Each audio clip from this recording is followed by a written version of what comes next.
सरसेनापती हंबीरराव मोहिते यांचा जय हो. तुषार खरात मुर्दाबाद. तुषार खरात मुर्दाबाद. तुषार खरात मुर्दाबाद. मुर्दाबाद. तुषार खरात मुर्दाबाद. मुर्दाबाद. संजय राऊत मुर्दाबाद. मुर्दाबाद. सरसेनापती हंबीरराव मोहिते जय हो. सरसेनापती हंबीरराव मोहिते जय हो. सरसेनापती हंबीरराव मोहिते यांचा जय हो. जय भवानी जय शिवाजी. छत्रपती शिवाजी महाराज की जय. छत्रपती संभाजी महाराज की जय. माझं नाव जितेंद्र भोसले. मी सरपंच परिषद अध्यक्ष म्हणून महाराष्ट्राला काम पाहतो. राज्यातील 28,000 सरपंच आमच्या सरपंच परिषदेबरोबर या ठिकाणी काम करतो. विकासाच्या माध्यमातून गावापर्यंत जे जे देता येईल हे सरपंच परिषदेच्या माध्यमातून आम्ही गेली 10 वर्ष झालं कार्यरत आहोत. या ठिकाणी एक 4 दिवसापूर्वी TV ला एक बातमी सुरू झाली. त्या बातमीमध्ये राज्याचे ग्रामविकास मंत्री आदरणीय जयकुमार गोरेभाऊ यांच्याबद्दल बदनामीचे या ठिकाणी बातमी TV ला दाखवण्यात आली. ती पाहिल्यानंतर आम्हाला अतिशय दुःख झालं आणि त्याला जोडून एक त्या बातमीला महत्त्व यावं म्हणून या ठिकाणी मोहिते आडनाव असलेल्या महिलेचं आडनावच फक्त मोहिते आहे म्हणून सरसेनापती हंबीररावजी मोहिते यांचा संदर्भ त्या बातमीला दिला गेला. का तर ती बातमीला महत्त्व वाढावं असं एक षडयंत्र राज्यामध्ये या ठिकाणी सुरू झालं. आणि हे पाहिल्यानंतर ग्रामविकास विभाग आणि ग्रामपंचायत सरपंच यांचा ही नाण्याची 2 बाजू आहेत. ग्रामविकासाशिवाय गावचा विकास होत नाही आणि या ग्रामविकासाचे मंत्री आदरणीय जयकुमार गोरेभाऊ यांना कसं बदनाम करता येईल आणि याला महत्त्व या प्रकरणाला कसं वाढेल म्हणून या ठिकाणी सरसेनापती हंबीररावजी मोहिते यांना या प्रकरणामध्ये त्या घराण्याला या प्रकरणामध्ये आणून महत्त्व वाढवण्याचा प्रयत्न केला आणि त्या घराण्याची विनाकारण बदनामी करण्याचा प्रयत्न झाला. आज सरसेनापतींची बदनामी म्हणजे महाराष्ट्राची बदनामी आहे आणि महाराष्ट्राच्या जनतेच्या हृदयाला ठेच पोचली आहे. महाराष्ट्रातील सगळ्या सरपंचांचा या ठिकाणी प्रतिनिधी म्हणून मला बऱ्याच सरपंचांनी या ठिकाणी संपर्क केला की हे चाललंय हे काय आहे. राज्यामध्ये तुमच्या जिल्ह्यातले मंत्री आहेत. सातारा जिल्ह्याला 35 वर्षानंतर ग्रामविकास खातं मिळालेलं आहे आणि एवढं स्वाभिमान या ठिकाणी आमच्या जिल्ह्याचा जागा झालेला असताना चुकीच्या पद्धतीनं त्या खात्याच्या मंत्र्यांना बदनाम करायचं आणि त्याला जोड सरसेनापती हंबीरराव मोहितेंची द्यायची हे अतिशय चुकीचं पाप करण्याचं काम महाराष्ट्रामध्ये ज्यांनी केलं त्यांचा निषेध या ठिकाणी आम्ही सरपंच परिषदेच्या वतीने करतो. मला आवर्जून सांगायचं आहे की हा विषय या राज्याचे मुख्यमंत्री असतील उपमुख्यमंत्री असतील यांनी या विषयाचा पूर्णपणे संपुष्टात आणावा. कारण हे चुकीचं आहे का 100% चुकीचं आहे. आदरणीय मंत्री महोदय जयकुमार गोरेभाऊ यांचा 19 सालीच या ठिकाणी जो विषय होता तो संपलेला आहे. या राज्याचं या देशाचं सर्वोच्च स्थान काय तर कोर्ट आहे आणि कोर्टाने एखादा निर्णय दिला की एका व्यक्तीला एकदाच सजा होती एका गुन्ह्यात दुसऱ्यांदा सजा होत नाही. तो विषय 19ला संपला आणि पुन्हा 7 वर्षानंतर तो विषय बाहेर काढून जर कोणाला कारण नसताना या राज्याच्या ग्रामविकास मंत्र्यांना बदनाम करीत असतील तर आम्ही सरपंच मंडळी गप्प बसणार नाही. कारण या जिल्ह्याचे ग्रामविकास मंत्री आहेत आणि त्यांचं कार्य अतिशय उत्कृष्ट आहे. त्यांनी या गरीब कुटुंबातनं झोपडीत राहणारा माणूस शौचालय नसणारा माणूस या राज्याचा ग्रामविकास मंत्री झाला आहे. सामान्य कुटुंबातल्या व्यक्तीला एवढं मोठा या ठिकाणी पद मिळालेलं आहे आणि त्याचा स्वाभिमान महाराष्ट्रातल्या सगळ्या सरपंचांना आहे की एखाद्या गावचा सरपंच होऊ शकणार नाही अशा माणसाला या राज्याचं ग्रामविकास खातं मिळालेलं आहे आणि त्यामुळं गोरगरिबाला काय लागतं ते त्यांनी द्यायचं काम केलं. गेल्या आठवड्यामध्ये आम्ही एक विषय घरकुलाचा या ठिकाणी मागणी केली. 20 लाख घरकुलं जयकुमार गोरेभाऊंनी दिल्लीला जाऊन आदरणीय मोदी साहेबांच्याकडं त्वरित मंजूर करून आणली. 10 वर्ष घरकुल आम्हाला मिळालं नव्हतं. मग इतकं चांगलं काम हे ग्रामविकास मंत्री करतायत. आम्हाला त्याबद्दल आनंद आहे. आम्ही त्या सर्व सरपंच परिषदेत सर्वपक्षीय सरपंच आहेत. त्यामध्ये कुठलाही आम्ही भेदभाव करीत नाही. याचा कदाचित मी सुद्धा जयकुमार गोरेभाऊंचा समर्थक नाही, मी विरोधक आहे. परंतु जे योग्य आहे, जे सत्य आहे, जे खरं आहे आणि जे प्रामाणिक आहे तेच बोललं पाहिजे. ते आज या ठिकाणी आम्ही बोलतोय आणि कॅमेऱ्यापुढं जे कोण असतील बोलणारे त्यांना एवढीच विनंती आहे की माईक समोर हे बरं बोलण्यापेक्षा खरं बोलायचं असतं. माईक हा समाज ऐकण्यासाठी पाहतो. माईक हा समाजाच्या उन्नतीसाठी आहे, त्यामध्ये भांडणं लावण्यासाठी आणि उच्चाप्ती करण्यासाठी ते माध्यम नाही. त्यामुळं जे कोण या विषयावर बोलत असतील, हा विषय काढत असतील, त्यांना आमची सरपंचांची हात जोडून विनंती आहे की 3 वर्ष 4 वर्ष कोरोनात गेली, मागली 2-2.5 वर्ष राजकीय उलटापालटीत गेली. त्यामुळे 10 वर्ष आम्हाला गाव विकासापासून वंचित राहिलेत आणि म्हणून आता कुठंतरी आम्हाला न्याय मिळण्याची या ठिकाणी संधी निर्माण झालेली आहे. आणि जयकुमार गोरे हे अतिशय कार्यतत्पर आमदार आहेत.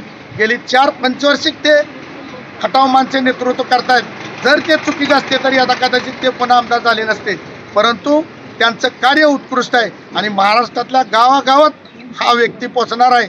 जसं स्वर्गीय आढळराव पाटील यांनी काम केलं, तितक्याच तोलामोलाचं काम आदरणीय जयकुमार गोरे भाऊ करणार आहेत, त्यात तिळमात्र शंका नाही. त्यामुळं असली जर कोण कुल्लीकोई करीत असेल तर त्याचा चोख बंदोबस्त महाराष्ट्रातले सरपंच केल्याशिवाय राहणार नाही, एवढाच मी इशारा देतो. आणि या ठिकाणी आम्ही आज सरसेनापती हंबीरराव मोहिते यांच्या समाधीस्थळी जमून या ठिकाणी आम्ही निषेध व्यक्त केला, त्यांना अभिवादन केलं आणि समाज मनाच्या या ठिकाणी कुठेतरी भावना दुखावलेल्या होत्या, त्या भावना दुखावल्याबद्दल या ठिकाणी सरपंच परिषदेच्या वतीनंही मी या ठिकाणी ज्यांनी कुणी काय केलं असेल त्यांनी केलं असेल. शेवटी जन्माला येताना काय सगळी चांगली लोक येत नाहीत, पण त्यांच्या म्हणजे सरपंचांच्या वतीनं मी या ठिकाणी सर्व समाज बांधवांना, मराठा बांधवांना या ठिकाणी त्यांच्या भावना दुखावल्या असतील तरी आम्ही सरपंच परिषदेच्या वतीनं अंजली थोरात, कालोडे. नाव महत्त्वाचं नाही. आज हे मराठा साम्राज्य ज्यांच्या रक्तावर उभं राहिलं आहे ते आमच्या आराध्य दैवत छत्रपती शिवाजी महाराज, छत्रपती संभाजी महाराज आणि त्यांच्याच सोबतीनं आपल्या रक्तानं ज्यांनी हे साम्राज्य उभं केलं आहे ते सरसेनापती हंबीररावजी मोहिते मामा. ह्या भूमीत निषेध व्यक्त करावा लागतो हीच खरं तर खेदाची गोष्ट आहे, पण दुर्दैवानं ती करावी लागते. मी स्वतः एक महिला आहे, एक महिला उभी राहते. हंबीरराव मोहिते यांच्या घराण्यातली असे शब्द वापरते आणि विषय चालू होतो. आणि समाजातील चौथा स्तंभ ज्यांना म्हटलं जातं ते कुणीतरी एका यूट्यूब चॅनलचे सर्वेसर्वा तुषार खरात येतात आणि ते आमच्या सरसेनापतींचा फोटो आणि त्यांचं नाव असं लावून ह्या घटनेला प्रसिद्धी देतात. यातून त्यांना त्यांचा TRP वाढवायचा आहे. मला दुसरा निषेध व्यक्त करण्यापेक्षा फक्त पत्रकार बंधूंनाही विनंती करायची आहे की ह्या सर्व घटना जेव्हा तुमच्या लक्षात येतात त्यावेळेला त्याची शहानिशा करा, किंवा अशा घटना बघून वक्तव्य करतात त्या सर्वांना विनंती आहे की ज्या वेळेला एखादं वाक्य, एखादी घटना तुमच्या कानावर येते त्यावेळेला त्याची शहानिशा करा आणि मग त्याच्यावर आपलं मत व्यक्त करा. ह्याच्यानंतर सातारा जिल्ह्याचे SP असतील, मंत्री महोदय असतील, पालकमंत्री असतील किंवा मंत्रालयात मुख्यमंत्री आणि आमचे 2 उपमुख्यमंत्री असतील, या घटनेकडे प्रत्येकाने पाहावं. पक्षीय सगळं राजकारण बाजूला ठेवून कुणीतरी येतं आणि आमच्या दैवतावर बोलतं, कुणी पण येतं टिकला मारतंय आणि जातंय. तर या माध्यमातून त्यांना एकच सांगायचं आहे की इथून पुढं अशी वक्तव्य बेताल झाली तर महाराष्ट्र तर मान्य करणारच नाही. आणि ज्या भूमीत मी उभा राहिले त्या भूमीतली कन्या महाराणी ताराराणी साहेबांचं एक वाक्य आहे, आम्हा मराठा मुलींना जशी फुगडी घालायला येते तशी गरज पडली तर हातात तलवारही घेता येते. आमच्या घराण्याबद्दल असं बेताल वक्तव्य पुन्हा झालं तर महाराष्ट्र माफ करणार नाही. हे ह्या माध्यमातून मी आपलं मत व्यक्त करू इच्छिते आणि ह्या अत्यंत निंदनीय गोष्टीचा निषेध व्यक्त करते. पक्ष कोण आहे, मंत्री कोण आहेत, एखादा व्यक्ती तळातून मंत्रीपदापर्यंत जायला त्याला काय कष्ट घ्यावे लागतात हे त्या व्यक्तीला माहीत असतं. त्यामुळे कुणीतरी उठून ज्यावेळेला असं मत व्यक्त करतं त्यावेळेला त्या व्यक्तीच्या वेदनाही लक्षात घ्याव्यात असंही माझं मत आहे. एवढं मत व्यक्त करते. धन्यवाद. आम्ही आज सरपंच परिषद महाराष्ट्र आणि आम्ही तळगड ग्रामस्थ ज्या तुषार खरात त्या पत्रकारानं जवळजवळ मला वाटतं 8 ते 10 दिवस झाले त्यांनी त्या महिलेनं कुठं हंबीरराव मोहित्यांचं नाव घेतलं नाही घेतलं, त्या बाईचा आणि आमच्या गावचा तसा अर्थात काही संबंध नाही. आणि माझं विरोधी पक्षाला आव्हान आहे की आपण तो विषय सारखाच चघळत बसू नये. विरोधी पक्षाला सुद्धा तो विषय इथंच थांबवावा, कारण सत्ताधारीपेक्षा विरोधकच याला जास्त खतपाणी घालतात.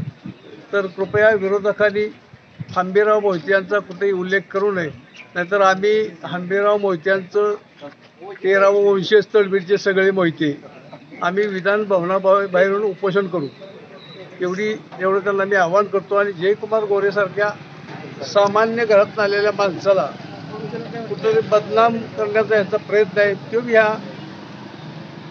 लोकांनी पत्रकारांनी थांबवावा आणि त्या खरात आम्ही निषेध करतो. जय हिंद, जय महाराष्ट्र. ओके.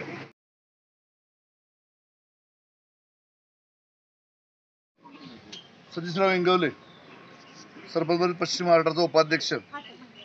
आज तळमध्ये आम्ही निषेध मोर्चा केला आहे आणि त्या निषेध मोर्चाच्या माध्यमातून आम्ही तो असणारा खरात ती महिला हंबीरराव मोहितेच्या बाबतीत केलेलं वक्तव्य आणि ग्रामपंचायत आणि ग्रामविकास हे असणारं नातं, त्यांचे असणारे ग्रामविकास मंत्री सन्माननीय जयभाऊ गोरे याच्यावर केलेलं वक्तव्य यावर आम्ही जाहीर निषेध करतो.